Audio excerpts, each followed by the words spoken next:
Welcome to today's devotional message in the Trusting God Always series. You prayed, you fasted, you waited, and still silence. Maybe this message is the sign you didn't know you needed. You sit by the window, the glass cool against your forehead. Outside, the world continues, oblivious to the quiet storm brewing within you. You've been here before, haven't you? In this space of waiting, of unanswered prayers, of a silence that feels less like peace and more like abandonment. It is the wilderness of waiting, a landscape barren not of hope, but of visible answers. You laid it all out before God, the hopes, the fears, the desperate pleas, spreading them out like a scroll at the foot of the unseen throne. And the only response has been stillness. A stillness so profound it begins to feel like a no, or worse, like you haven't been heard at all. Your heart aches for a sign, a whisper in the wind, a flicker of light in the encroaching dark. The enemy loves these moments.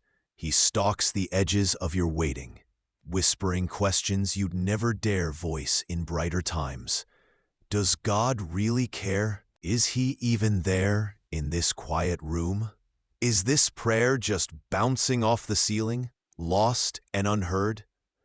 Are you forgotten, passed over for those whose lives seem less tangled? Your faith, once a vibrant flame fueled by past victories, flickers low, a fragile spark, threatened by the winds of overwhelming doubt. You remember scriptures about God hearing every cry, about Him being nearer than your next breath. But in this moment, those feel like stories for other people, heroes of a faith you cannot seem to muster. Your reality is the quiet room, the unanswered question hanging heavy in the air, the future stretching out uncertainly like a fog-laden valley. Maybe you've asked God, with tears blurring your vision, why the wait? Why the silence when I need you most, when the storm rages just beyond the glass? This feeling of being unseen, unheard, and stuck in a season of stillness can be a deep well of loneliness. It chips away at your confidence, not just in the situation resolving, but in the very foundation of your relationship with the divine. You look at others whose prayers seem answered swiftly, whose paths appear clearer, as if illuminated by a heavenly lamp, and the contrast sharpens the ache within you. You wonder if there's something wrong with you, if your faith isn't strong enough, if you've somehow disqualified yourself from His powerful intervention. This isn't superficial questioning. This is soul-level wrestling, a Jacob-like grapple in the dark night. Yet, even here, the wrestling itself is an act of faith, a refusal to let go entirely. But here, in this vulnerable space, where your trust feels most tested, a quiet truth begins to stir, like a hidden spring bubbling beneath the dry earth. This message isn't just words on a screen. It's for you, the one currently navigating the wilderness of waiting, the one whose prayer feels lost in the silence.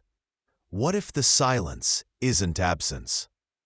What if the waiting isn't a delay caused by indifference, but a sacred pause orchestrated by divine wisdom? What if God is present within the quiet, working in ways you cannot yet perceive, weaving a tapestry you can only see from the back? This journey into understanding His timing is not about finding quick answers to silence the noise outside, but about finding Him in the midst of the questions that echo within. It is about learning to trust the hand that guides even when the path ahead is shrouded in mist. If these words meet you right where you are, like, share, and subscribe. It helps us reach more souls who need God's comfort. Comment below with your favorite Bible promise or the one you're still holding on to in the waiting. Let's begin, and let His Word breathe new life into yours. You sit in the silence, feeling buried. The air is thick with waiting, and the pressure of things unseen feels heavy on your soul. It's like you've been planted deep underground, surrounded by darkness, the world above a distant memory. Nothing seems to move. There's no visible progress, no sign of breakthrough, just the cold, silent earth pressing in. To anyone looking from the surface, you are still, you are dormant, perhaps even forgotten. But beneath the surface, everything is happening. In the darkness, the seed is breaking open, not by force, but by an internal, divine command. Roots, slender but determined, begin to push through the resistant soil, seeking nourishment invisible to the sun. This hidden struggle, this silent establishment of foundation, is where God often does His most profound work. It feels like a season of being stuck, of being buried, yet this is precisely where He cultivates the deepest parts of your being. Your character is being forged in the quiet. Your resilience is being strengthened in the pressure. Your trust is being purified in the waiting. He is building roots where no eye can see, anchoring you in Him, preparing you for the growth that will eventually, inevitably, break through the surface. Remember the words in Jeremiah 17, verses 7 to 8. Blessed is the man who trusts in the Lord, whose hope is the Lord. He is like a tree planted by water that sends out its roots by the stream and does not fear when heat comes, for its leaves are always green. The tree doesn't just appear by the water. Its roots must go there, silently, persistently, in the unseen depth. This root system, this hidden work God is doing within you now, is essential. It determines how well you will withstand the future storms that rage above the ground, and how much fruit you will be able to bear when the season changes. The waiting isn't punishment. It is preparation. It's in the darkness, the quiet, the pressure, that the strongest, most resilient foundations are laid. It can feel like a death is burying in the earth, yet it is the necessary precursor to resurrection and flourishing. Can you trust that even when you see no outward sign, feel no upward movement, God is actively, purposefully working deep within you, preparing the ground for your promised growth? He is present in the stillness, powerful in the unseen. His greatest work is often done where the light cannot reach. He stares into the vast, inky canvas of the desert sky. Millions of stars glitter back at him, cold, distant, yet holding the weight of a promise. Abraham. God called him out of everything familiar, whispered a vision so grand it stretched beyond the horizon of human comprehension. Descendants as numerous as these very stars, a great nation, a name revered across the earth, a blessing to the world, a future bursting with life and legacy. But then, the waiting began. Years bled into decades, marked not by new life, but by the slow creep of age. Abraham's steps grew heavier, Sarah's laughter softer, her womb remaining stubbornly, achingly empty. The promise, once a vibrant tapestry, felt frayed at the edges, fading with every passing year. It became an echo in the vast silence of their childless tent. A question whispered to the wind. Was it all a dream? Did God forget? Doubt, like the desert sand, surely found its way into the hidden crevices of his heart. How can you father a nation when you can't even father a single son? How can the barren ground yield a forest? Perhaps he stood beneath those stars again, not with wonder, but with a profound, aching loneliness. The very symbol of God's promise, now a silent accuser of its unfulfillment. Lord, when? The question must have become a constant, quiet hum beneath the surface of his days, a prayer born of weariness and persistent, fragile hope. You feel this weight, don't you? This ache of a promise unseen, a future delayed, a prayer met only by stillness? This feeling of being well past the logical time for something miraculous to happen. Yet it was in this long, arduous wilderness of waiting that Abraham's faith wasn't abandoned, but refined. God didn't always speed things up, but he did show up. Genesis 15, 1-6. Not to change the circumstance instantly, but to reaffirm the character of the one who made the promise. He learned faith isn't the absence of doubt, but the choice to believe God beyond the tangible, beyond what the mirror showed, beyond what logic dictated. His spiritual sight sharpened. True faith believes God's word even when the evidence contradicts it, even when time feels like an enemy, even when the possible seems swallowed by the impossible. This isn't a test to see if you have faith. It's a process to grow your faith. It shaped Abraham into the father of faith, not because he never doubted, but because he kept choosing to believe in the faithful one. Where in your life does the promise feel impossible, the waiting too long, the circumstance shouting louder than God's whisper? Like Abraham, can you choose to lift your gaze from the barren ground of your circumstance to the unchanging character of the God who made the promise? The wait is not denial. Sometimes the impossible is just the canvas for God's greatest work. Maybe you feel overlooked, forgotten. You had a dream, a vision of where life was headed, whispered into your heart by God himself. You saw mountains scaled, rivers crossed, a clear path stretching out before you. Surely, this divine promise meant favor, acceleration, a fast track to significance, right? But instead of the ascent, you found yourself tumbling into a pit. Consider young Joseph. He stood bathed in the light of God-given dreams. Futures painted with stars and sheaves bowing down. He must have thought, this is it. God has marked me for greatness.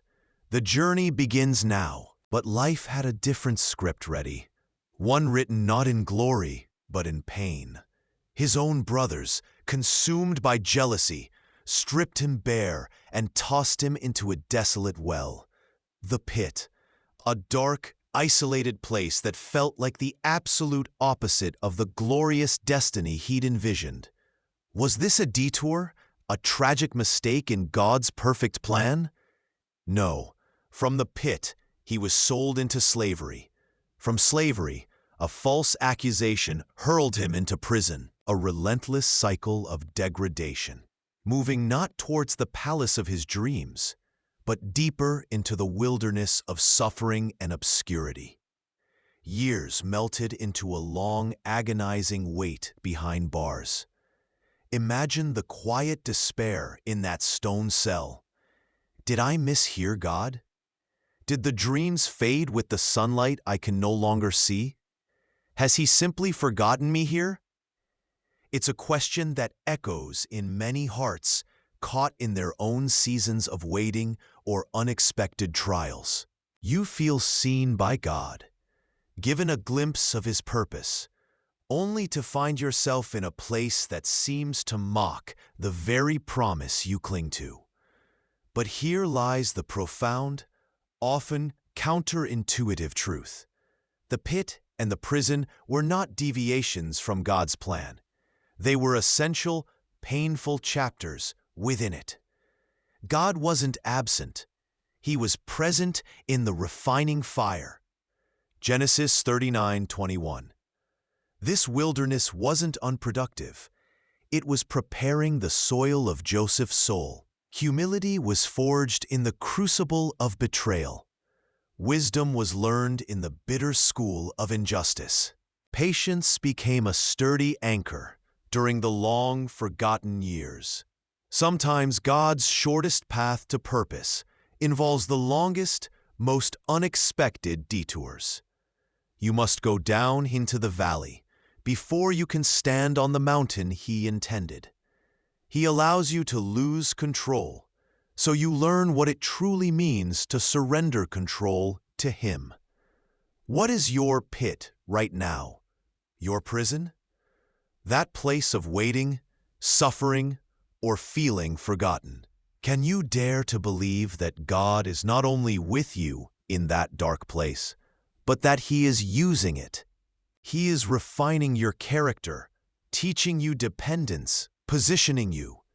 Even when the path seems entirely wrong, even when it feels like you are moving backwards, away from His promise.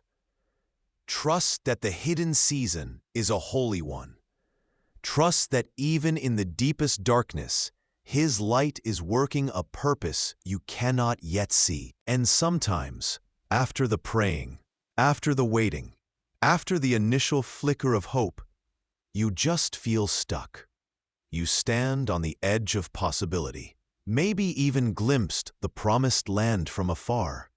But the path forward stretches into a monotonous, arid wilderness. It feels like wandering, a journey not of progress, but of repetitive circles under a relentless sun. Perhaps your waiting feels exactly like the Israelites wandering in that ancient desert.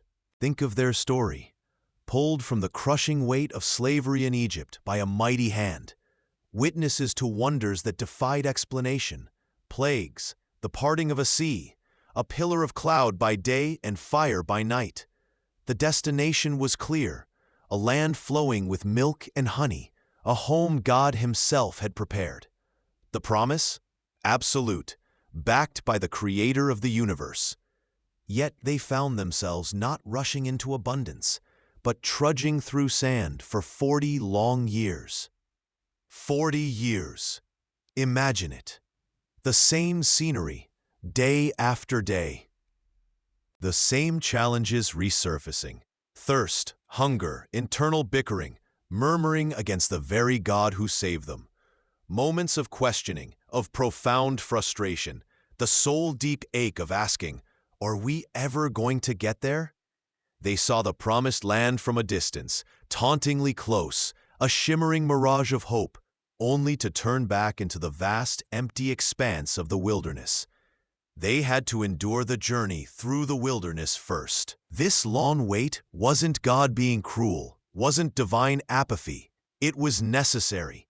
It was a crucible designed for their transformation. It was about stripping away the deeply ingrained slave mentality, the reliance on Pharaoh, the fear of the unknown, the lack of self-governance, the habit of complaining, and forging them into a nation ready to inherit the promise, capable of freedom and self-reliance rooted in dependence on God. The wilderness was their classroom, their purification chamber. It was a time of absolute dependence on God for daily provision, the mystery of manna appearing each morning, sustenance provided only for that day. It was a time of learning His laws, understanding His ways, allowing the old ways of thinking and being to die off under the desert sun. The spiritual insight whispers here, carried on the dry desert wind. Sometimes, the waiting you are experiencing, this feeling of being stuck, this wilderness journey, is precisely designed to strip away what hinders you. It's a necessary season to build the faith, character, and resilience required for the promise you are heading towards.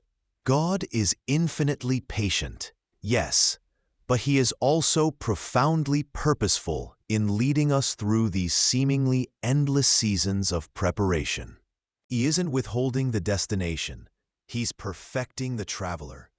He provides manna for today, sustenance and strength given just for this moment, this step, even if the destination is still unseen, lost beyond the horizon of dust and heat haze.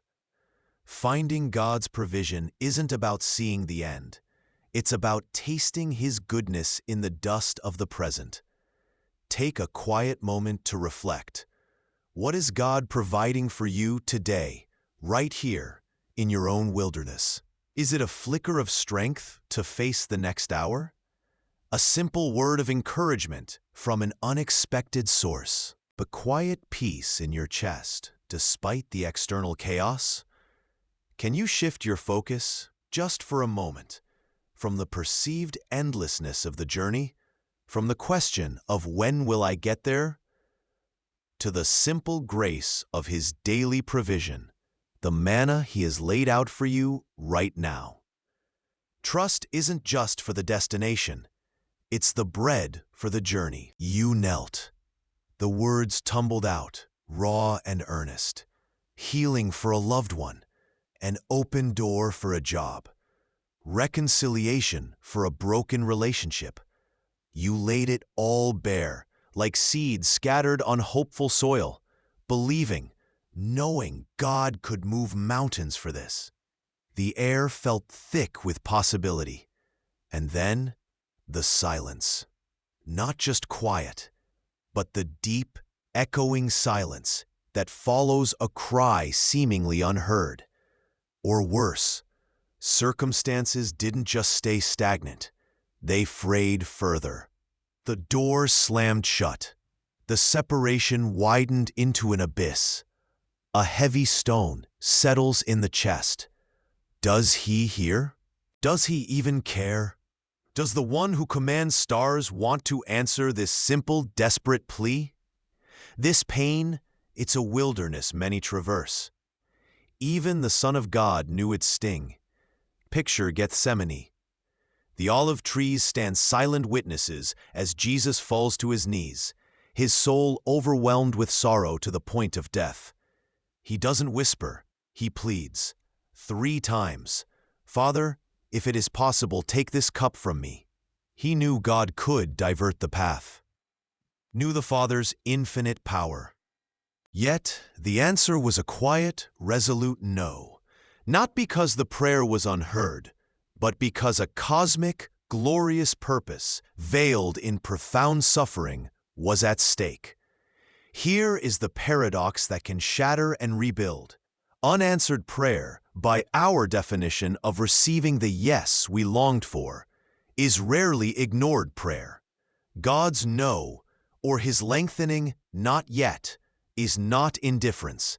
It is often the whisper of a wisdom far deeper than we can fathom from our single thread of experience. He sees the whole tapestry, the lessons woven in the waiting, the strength forged in the fire, the hidden redemption found through the valley. Sometimes, God's answer isn't a swift deliverance from the storm, but a quiet promise. I am with you in the storm. It's an invitation to anchor your soul, not just to the desired outcome, but to the unshakable character of the one who holds the winds and the waves. It challenges the very core of our trust. Can we believe in His love and sovereignty when His will diverges sharply from our most fervent hopes? When God whispers wait or gently redirects with a no in response to the cry of your heart, how does that encounter refine your understanding of His vast, intricate love and His sovereign hand guiding all things? It is in this crucible of perceived silence that true surrender begins. Trusting the author when you cannot read the ending, finding peace in the presence, even when the problem remains. You sit in the silence, surrounded by an unseen heat. Have you ever felt like you're in a furnace? The pressure is on, the temperature rising, and everything feels like it's being stripped away. This is often the searing reality of waiting, a refining fire. It doesn't feel like waiting, it feels like burning. You look around, seeing only the flames, sensing only the intense heat that seems designed to consume you, leaving nothing but ash. But the fire isn't meant to destroy. Just as gold or silver is purified by intense heat, the furnace reveals the impurities lurking beneath the surface. They rise, ugly and apparent. Our impatience, our desperate need for control, the subtle ways we rely on everything but God, the doubt that whispers, "Has he forgotten?" This season, feeling like abandonment, is actually divine refinement. Peter, writing to those scattered and suffering, reminds us not to be surprised by these fiery trials, as if something strange were happening to us. 1 Peter 1, 6-7. He says to rejoice in them, because these very trials test and refine our faith. And faith, he insists, is far more precious than perishable gold. Gold will eventually fade or tarnish, but faith, proven in the fire, endures into eternity, resulting in praise, glory, and honor at the revelation of Jesus Christ. The spiritual insight is profound and breathtakingly hopeful. This waiting season, this furnace experience, is a divine workshop. God isn't punishing you. He is crafting something exquisite within you. He is using the circumstances, the closed doors, the prolonged uncertainty, the unanswered prayers, and crucially, your reactions to them, to burn away the dross of fear and self-reliance. He is revealing and forming the pure gold of his character within your very soul. This process is undeniably uncomfortable. It is sometimes agonizing. It feels like a dismantling, not a building. Yet it is ultimately for your good and for his immeasurable glory. The discomfort you feel, it is the dross being brought to the surface. The ache in your heart, it is the space being cleared for something truer, something purer. Waiting, which feels like stillness, is where the most profound movement happens in your spirit. It is in the wilderness of unmet expectation that you discover the true manna. Consider this quietly, honestly. What character traits is God specifically refining in you through this demanding season of waiting? Is it patience, perseverance, deeper trust, letting go of control, finding contentment in Him alone? Can you, in this moment of intense heat, lean into the process? Not grit your teeth and bear it, but lean into it, trusting completely that the divine alchemist is at work, making you stronger, purer, more resilient, and ultimately more profoundly like the sun He is forming within you. Trust that the fire has a purpose, and the waiting has an author. You sit in the quiet, the silence of the waiting room stretching before you like an endless corridor. Your spirit leans forward, listening for the click of a door, the sound of your name being called, the whisper of an answer. In this space of suspended time, a dangerous question often arises, subtly, like mist creeping in. Who am I while I'm still waiting? Are you the person waiting for marriage, the one marked by singlehood? Are you the one without a job, feeling defined by the gap on your resume? Are you the person struggling with illness, your days shaped by doctor's appointments and uncertain outcomes? The world, and often the enemy, whispers this insidious lie. Your identity is tied to your circumstance, to the fulfillment of your unmet longing, to the outcome you desperately hope for. They want you to believe you are incomplete, less than, or forgotten because you are still in the waiting room. Your worth feels tied to your progress or perceived success in reaching the desired destination. But God's truth is a radical, unwavering beacon in this uncertain fog. It declares that your identity is rooted not in the shifting sands of your situation, but in the eternal rock of who He says you are. Long before the wait began, long before the dream formed, He chose you. He calls you His beloved child, redeemed by grace, righteous not by your own merit, but by Christ's sacrifice, chosen according to His purpose that stretches far beyond this moment. This divine identity is an anchor, cast deep into the foundation of His faithfulness.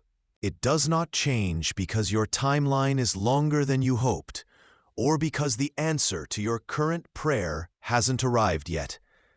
When the wait feels long and you feel forgotten or insignificant, remember this: your profound worth is not in your progress toward a human goal, but in your unshakable relationship with Christ. It's easy to feel adrift in the waiting, like a ship without sails in a windless sea. But your true identity is not the ship battered by waves. It is the harbor itself, secure and steadfast because of the One who built it and dwells within you. Romans 8:38-39 is a mighty declaration against the lie of circumstantial identity. It assures us that nothing, absolutely nothing, can separate us from God's love in Christ Jesus. Not the longest wait, not the deepest disappointment that might feel like abandonment, not the most frustrating, echoing silence. The profound spiritual insight here is that true security and peace in waiting don't come from seeing the end of the wait, but from anchoring your identity firmly in Christ, rather than in the changing tides of your circumstances. This truth is more than a nice idea. It is a lifeline when you feel adrift, defined by lack. Take a quiet moment right now to reflect. What labels have you unconsciously attached to yourself during this waiting period? Are they labels of lack, of circumstance, of human definition? Can you intentionally, prayerfully begin to replace them with the truth of who God says you are in Christ? You are not the one without. You are the one dearly loved. You are not the waiting. You are the chosen. You are not the overlooked. You are the called. Let His truth breathe life into your soul, right here, right now, in the waiting room. You hold a single thread in your hands. Maybe it's frayed, perhaps snapped clean through, or knotted in a way that seems impossible to untangle. You trace its rough edges, the disappointment of physical weight in your chest. This thread, this circumstance, this waiting period, it's all you can see right now. And if this single thread is the whole picture, the masterpiece feels irrevocably ruined. Despair whispers, suggesting this is the end of the design, a tragic, incomplete sketch left on the loom. But God, He doesn't see a single broken thread. He sees the entire tapestry, a sprawling canvas woven with infinite wisdom and perfect timing. From His vantage point, high above the fog of our immediate reality, He sees the intricate patterns connecting your seemingly isolated thread to countless others, weaving a story of redemption, purpose, and ultimate beauty. Your limited perspective makes you impatient, prone to fear and doubt when the thread twists or the colors seem jarring. You stand too close to the fabric, too focused on the knot. His eternal perspective allows Him to orchestrate every minute detail, every subtle shade change, every seemingly random cross-stitch for your ultimate good and the unfolding of His grand plan. Remember the prophet Isaiah's words, echoing across millennia. Isaiah 55, 8-9 declares, "For my thoughts are not your thoughts, neither are my ways, declares the Lord. As the heavens are higher than the earth, so are my ways higher than your ways, and your thoughts than my thoughts."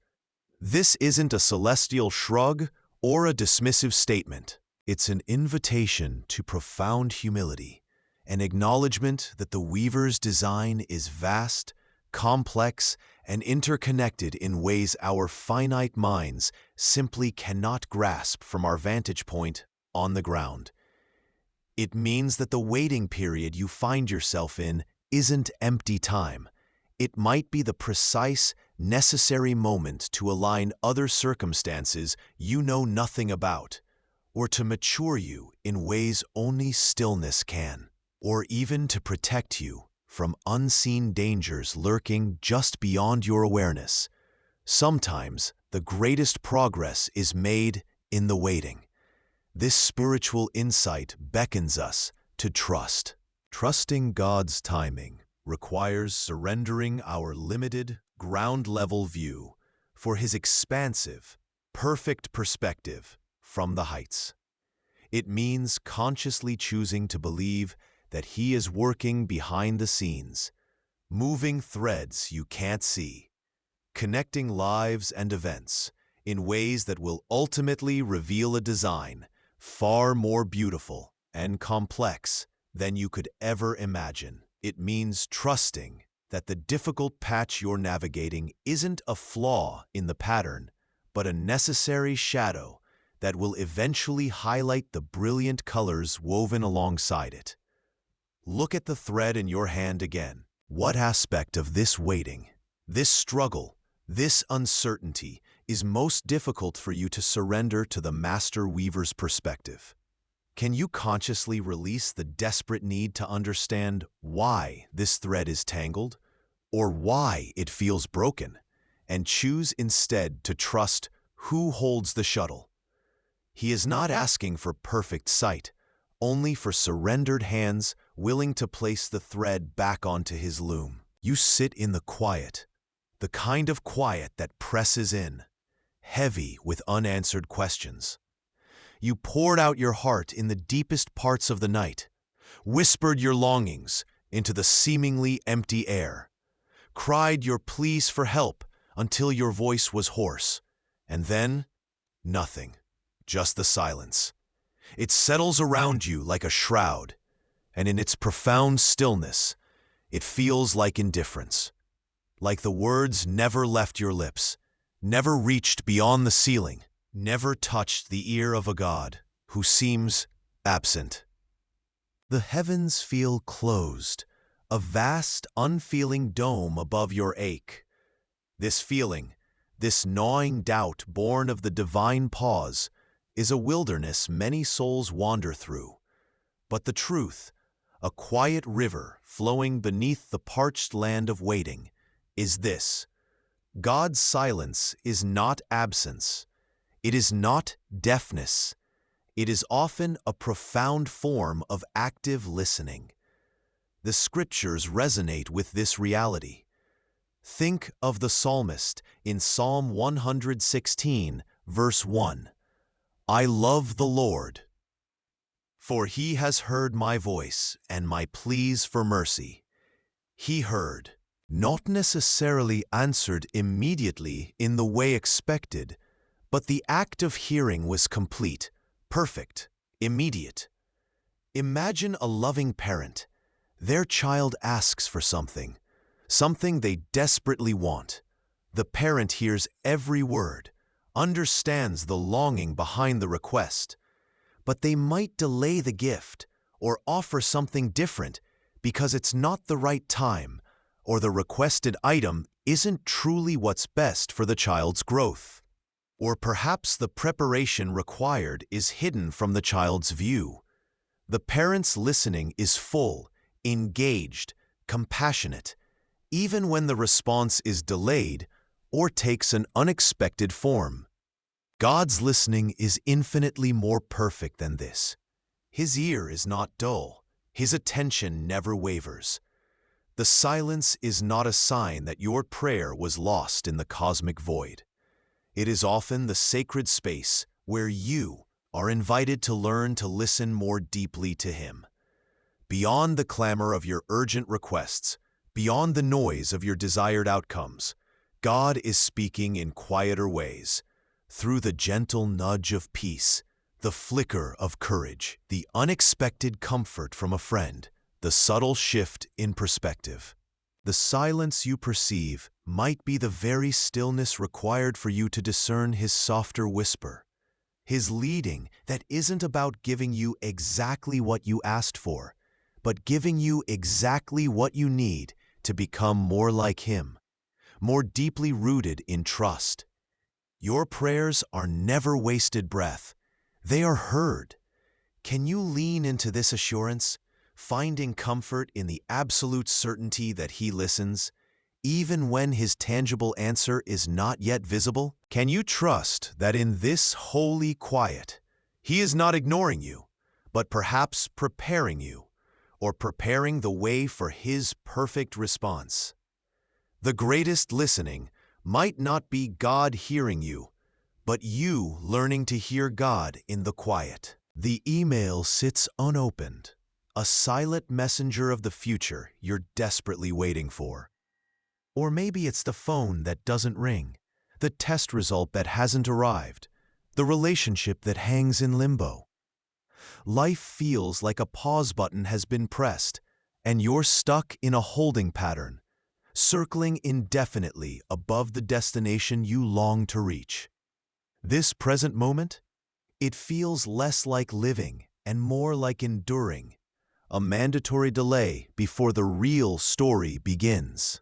Joy, peace, genuine gratitude, they seem reserved for the after the job offer, after the healing, after the resolution, after the prayer is finally answered in the way you envisioned. You postpone your present experience, believing the grace you need is tied to the outcome, not available today.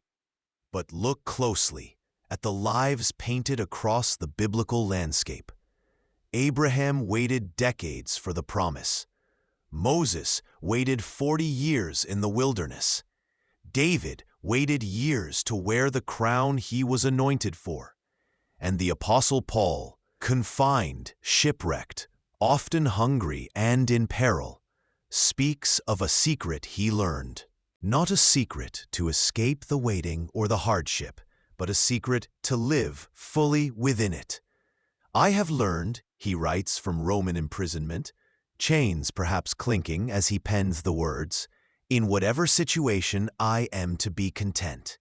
I know how to be brought low, and I know how to abound. In any and every circumstance, I have learned the secret of facing plenty and hunger, abundance and need. I can do all things through Him who strengthens me. Philippians 4:11-13. This wasn't a forced, plastic smile in the face of pain. This was a profound, soul-deep contentment, rooted not in his circumstances, but in Christ's ever-present strength within those circumstances. He didn't need the prison doors to open to find sufficiency. He found sufficiency in God in the imprisonment. He didn't need the abundance to feel secure. He found security in God in the lack. The secret wasn't changing his situation. The secret was discovering God's fullness in his situation. He learned that his ability came not from his external resources or freedom, but from the internal, abiding strength of Christ. This waiting period you find yourself in, it is paradoxically an invitation not to resign yourself to misery, but to practice contentment, a radical acceptance of God's provision and presence in this very moment. It's about finding the hidden springs in the desert, noticing the single bloom pushing through concrete. It's choosing gratitude for the small, often overlooked graces, the roof over your head, the friend who calls, the simple beauty of a sunset, the breath in your lungs. It's serving where you are planted, pouring out whatever you have today, even if it feels like only a few loaves and fish in a vast wilderness of need. It's choosing joy, not because the big desire is fulfilled, but because the source of all joy resides within you, independent of the outcome. Perhaps the stillness you perceive in the waiting isn't emptiness at all, but the quiet workspace of God, intricately weaving unseen threads into the fabric of your future story. This present faithfulness, this cultivation of peace in the midst of uncertainty, this active choice of gratitude, these are not just ways to pass the time. They are part of the unseen work God is doing in you right now. He is building resilience, deepening dependence, refining trust. The outcome you long for may still be on its way, but the character of Christ is being formed in the waiting. Pause for a moment. Look inward. Are you postponing your peace, your joy, your sense of purpose until your circumstances finally change? Or can you, like Paul, learn the secret of contentment in the now? How can you actively cultivate gratitude for what God is doing, for what He is providing, for who He is for you, right here, in this moment you might have otherwise just tried to endure? The journey itself is part of the destination, when you walk it hand in hand with the one who is sufficient for all things. Even this, especially this. The calendar pages turn, or maybe they feel stuck, frozen in time. You've prayed the prayer, spoken the need, laid out the longing like an offering on an altar, and now you wait. And sometimes, the very idea of waiting on God can settle into a heavy stillness, a passive slump where hope begins to look suspiciously like inertia. It's easy to confuse divine patience with human idleness, folding hands and simply existing until God decides to move. But the sacred pause, the biblical waiting, is not a state of doing nothing. It is a state of active expectation, rooted deeply in hope, powered by prayer, sustained through perseverance, and guided by obedience. It's a waiting with faith-filled steps, waiting with a listening ear, waiting with a heart ready to respond the moment the divine signal flashes. Think of the farmer. He doesn't just sit by the window after planting the seed. No, the waiting for harvest is perhaps the busiest time. He tends the soil, waters when needed, pulls the weeds that threaten the new life, watches the skies, prepares the storage, mends the fences. He actively stewards the field while he waits for the sun and rain to do their mysterious, essential work. His waiting is fueled by the promise of the harvest, but expressed through diligent daily labor. This is the heart of waiting on the Lord. It's not ceasing, it's continuing, but with a divine source of strength. Isaiah 40:31 promises that those who wait on the Lord shall renew their strength. They shall mount up with wings like eagles. They shall run and not be weary. They shall walk and not faint. This strength is not for sitting. It's for soaring, for running, for walking, for continuing the journey, just with a new divine energy powering the steps. Waiting on God's timing doesn't mean pressing pause on your life. It means actively living it in faith today. It means trusting Him enough to obey His current commands, even if they seem small in the face of your big waiting.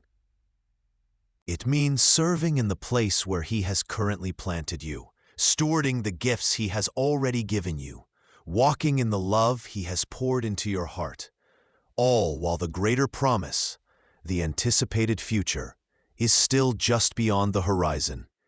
It's the paradox of rest in the race, stillness in the movement. You are waiting, yes, but the question whispers in the quiet spaces of your soul. What step of faith is God calling you to take today? Not tomorrow when things change, not next week when the answer comes, but right now, in the midst of the waiting season. This is active waiting, the beautiful, challenging dance of trusting God enough to live fully in the present moment while holding onto the unwavering certainty of His future grace. Your hands aren't folded in idleness. They are open, ready to receive, but also busy planting seeds of faith right where you are. The mist hangs heavy today. It doesn't just obscure the distant mountains, it settles right around you, making the next step feel impossible to discern. This is the heart of the unknown, isn't it? The hardest part of the waiting isn't always the pain itself, but the terrifying uncertainty stretching out before you like an endless, colorless sea. You could handle the difficulty, maybe, if only you knew how long it would last or what the final outcome would be. You crave a map, a timeline, a concrete guarantee. But God, in His profound wisdom, often gives you none of these. He calls you instead to walk by faith, not by sight. Think of it. Faith isn't needed when the path is clear and the destination visible. Faith is required precisely when the road ahead is shrouded in mist, when logic offers no comfort and human sight fails completely. This is the essence of 2 Corinthians 5:7, trusting the guide even when the path itself is invisible. He isn't asking you to see the end. He is asking you to trust His hand leading you through the fog. Imagine standing at the edge of the Red Sea. Behind you, the thunder of Pharaoh's chariots echoes a relentless threat. Before you, the vast, impassable waters mock any hope of escape. This was the ultimate unknown for the Israelites, trapped, terrified, with no logical way forward. Their immediate human response was fear, complaint, looking only at the terrifying circumstances. But Moses stood firm, not because he had a detailed escape plan, but because he had a promise from God. His instruction was simple, yet required monumental trust. Stand firm, and you will see the deliverance the Lord will bring you today. Exodus 14:13. Trust was not a feeling they possessed. It was an act they were called to embrace in that terrifying, unknown moment. They couldn't see the dry ground beneath the waves. They could only trust the power of the God who stood with them. The deep spiritual insight here is profound. God doesn't send seasons of unknown to frustrate you, but to deepen your trust in Him. Not just in the outcome you desire. He wants you to rely on His unchanging character, His faithful presence, as your absolute stability, rather than the fleeting predictability of your circumstances. The unknown becomes the sacred space where you learn to release your white-knuckle grip on control and cling solely to His hand. It's a gentle, sometimes painful, surrender to the truth that your security isn't found in knowing the future, but in knowing the one who holds the future. Clarity often comes not in seeing the destination, but in trusting the faithfulness of the one walking with you. Where in your current waiting season does this unknown feel most overwhelming? Is it a relationship, a career path, a health concern, a future you can't picture? Can you practice, even just for a moment, releasing your need for certainty? Releasing the map, the timeline, the guarantee, and consciously, tenderly place your trust in God's unfailing character. He is present in the mist, just as he was at the edge of the sea. The ache is a slow burn in your chest. You've petitioned heaven, laid bare the deepest need, and the calendar pages have turned. Days bled into weeks, weeks into months. The hope-for breakthrough didn't come. The person you prayed for worsened. The situation felt forgotten, abandoned. You whisper the painful truth. He was late. It's a feeling Martha knew, a sorrow Mary carried, the crushing weight of unmet expectation when God's intervention didn't arrive on our schedule. Lord, if you had been here, they lamented, tears blurring their vision, the implication hanging heavy in the air. Everything would be different now. He wouldn't be dead. Their definition of perfect timing was immediate rescue, prevention of pain, arrival when it mattered most to them. When Jesus finally appeared, 4 days after Lazarus had died, it felt like the final, cruel silence after a long, agonizing wait. But Jesus had not been idle. He had not been unaware. He had deliberately waited. 2 extra days, he remained where he was, allowing the natural course of events to unfold, allowing Lazarus to slip from sickness into death. This wasn't apathy, it was divine precision. His timing wasn't prompt, it was perfect. Perfect, not because it aligned with Martha and Mary's urgent pleas, but because it aligned with a cosmic purpose far grander than their immediate relief. He waited so that the miracle would be undeniable, so that the glory of God would be fully displayed, so that the disciples' faith and ours through their story would be stretched beyond what they thought possible. A dead man walking again? That is a far greater testimony to the power of the resurrection and the life than merely healing a sickness. Sometimes, the greatest signs are born in the soil of the deepest losses. God's timing operates on a different clock, one calibrated for maximum spiritual impact, for eternal weight, for the greatest good of our souls, and the broadest reach of His glory. It's a paradox that cuts against our human grain. His delay wasn't denial. His absence wasn't indifference. It was the careful choreography of a master planner, preparing a stage for a miracle that would shout His power across generations.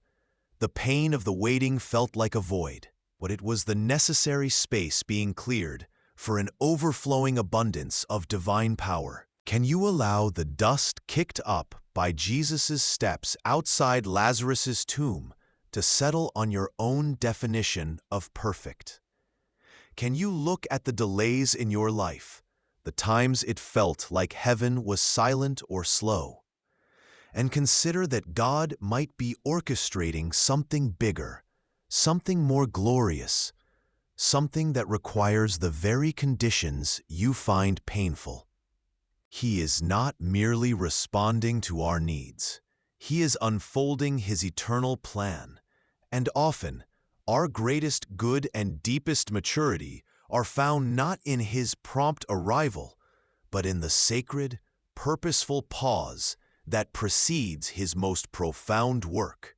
Trusting His timing means trusting His heart, even when the clock in your hand feels miles apart from the one in His. You sit in the quiet space between now and not yet.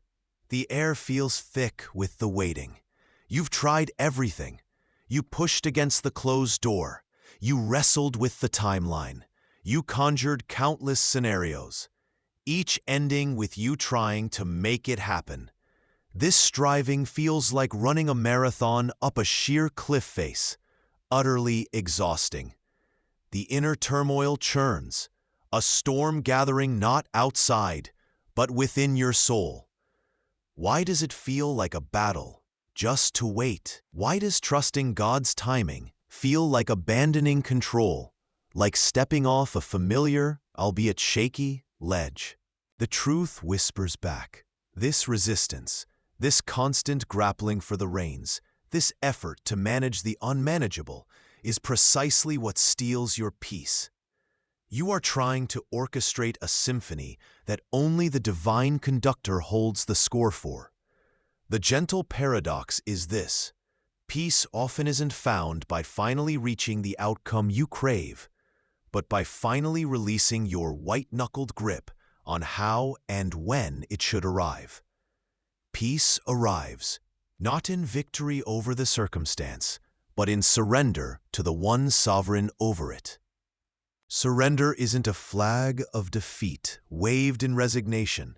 It's a key turned, unlocking the cage of your own limited control.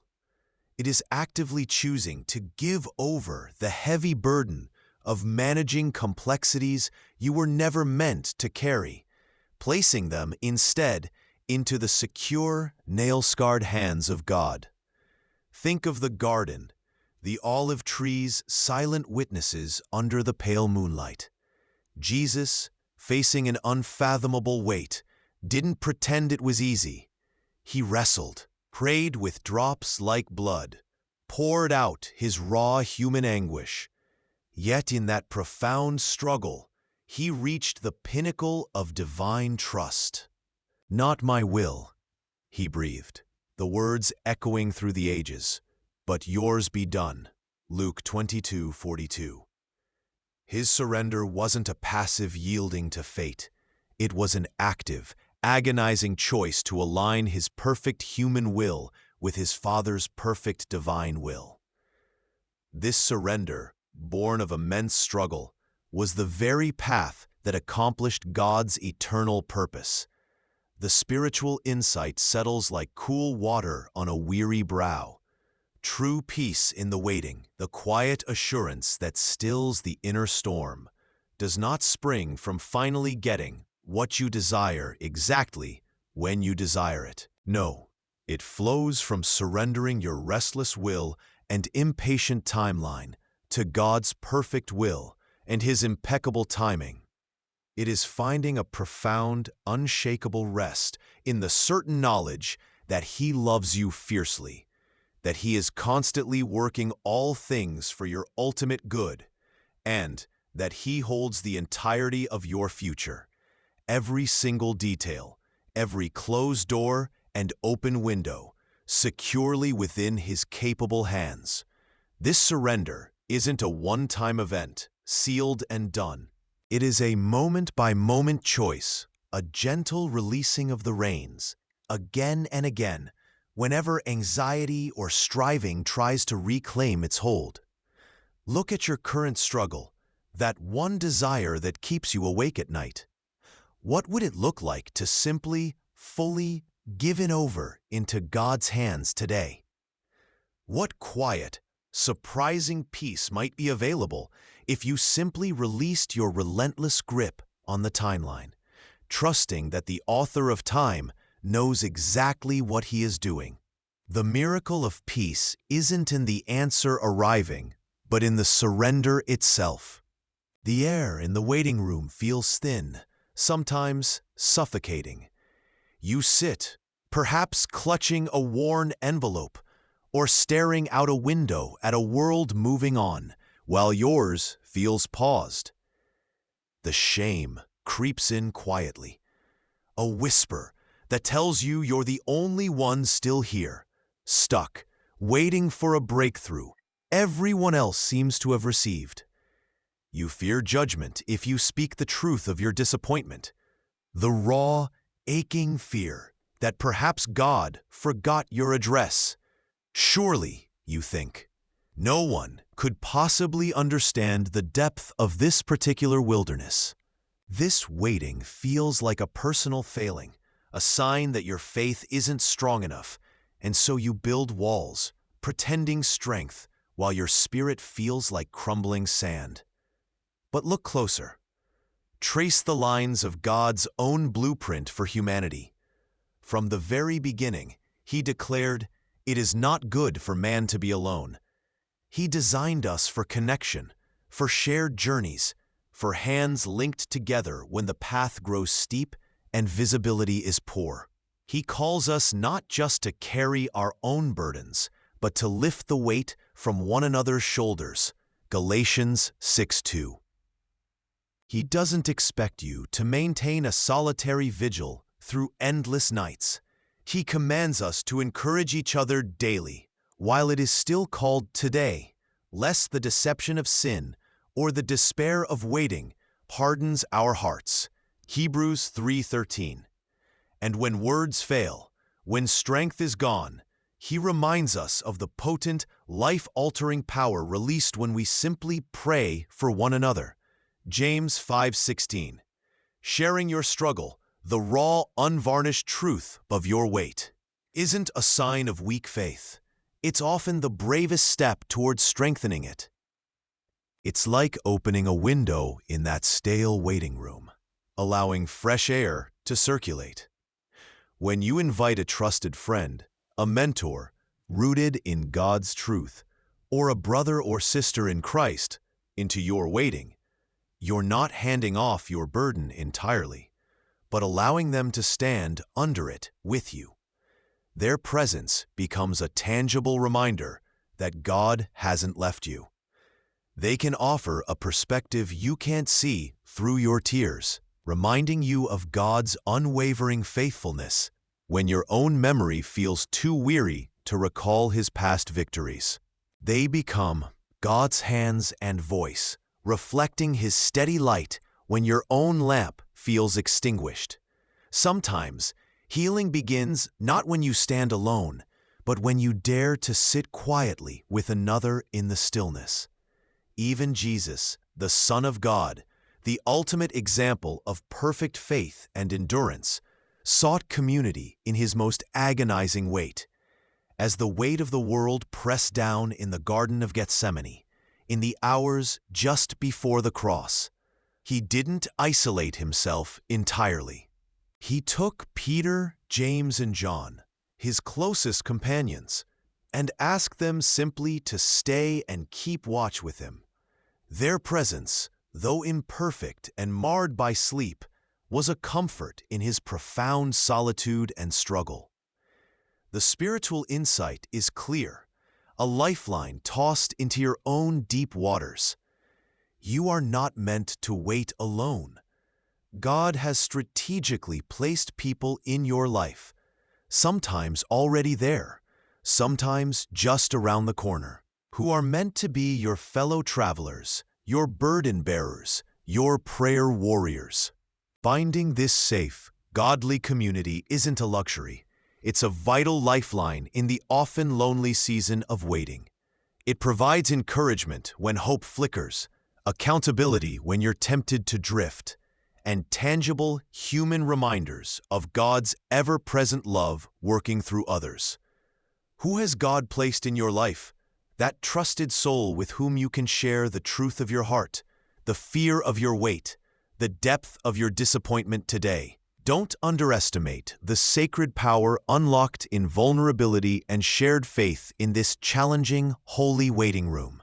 And as you reflect on this journey through the landscapes of waiting, the silent room where prayers seem to echo back unanswered, the deep earth of hidden beginnings, the vast wilderness of uncertainty, the unknown sea stretching before you, perhaps, just perhaps, the heavy silence doesn't feel quite so deafening anymore.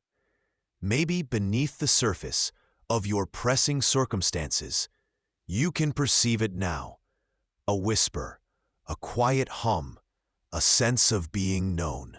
This is the sound of God's presence, not breaking the silence with a sudden answer, but filling the silence itself.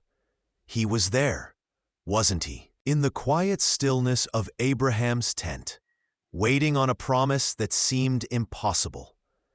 He was there in the brutal darkness of Joseph's pit, in the long, lonely years that followed.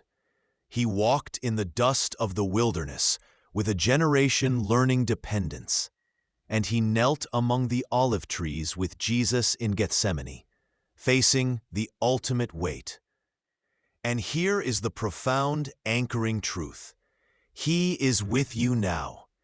His presence isn't a reward for your timeline speeding up. It's not contingent on your prayers being answered exactly as you expected, or on your circumstances finally aligning with your hopes.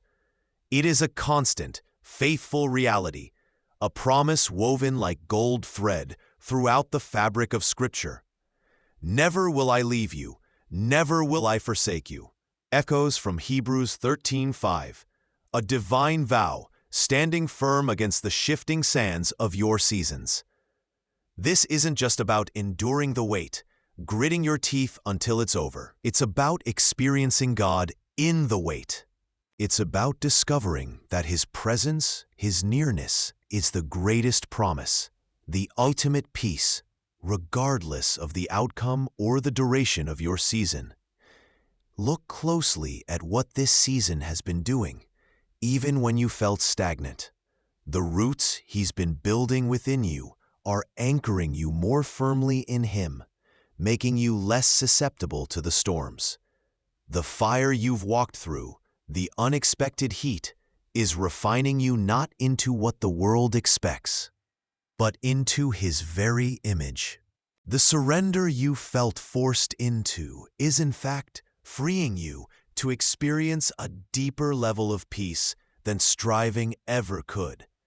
The uncertainty that felt like a vast, empty space is driving you closer, moment by moment, to the one who is utterly certain, whose faithfulness is the only constant. You are not forgotten in this space. You are being formed. You are not abandoned on the edge of what's next. You are being held securely in the palm of His hand. Even when the external circumstances haven't changed one bit, something profound, something eternal has shifted within you as you've learned, day by day, breath by breath, to trust His timing, His wisdom, and His unwavering perfect love. This season of waiting is not a pause in your life story. It is life lived in beautiful, raw dependence on a faithful God. It is a chapter, perhaps a long one, where the author is writing character, resilience, and a deeper knowing onto the pages of your soul. His plans for you are still good, still purposeful, still moving forward, according to His perfect calendar, not the one you might have marked out. Rest in this truth. Even in the deepest silence, even when the path ahead is completely unseen, His presence sings over you, a lullaby of perfect love, unwavering faithfulness, and absolute peace. Find your rest here, in the waiting, knowing that the one who holds the vast, swirling universe holds you too, intimately and securely. You are seen, you are heard, and you are deeply loved, always. They didn't see the end, but they trusted the author, and that was enough.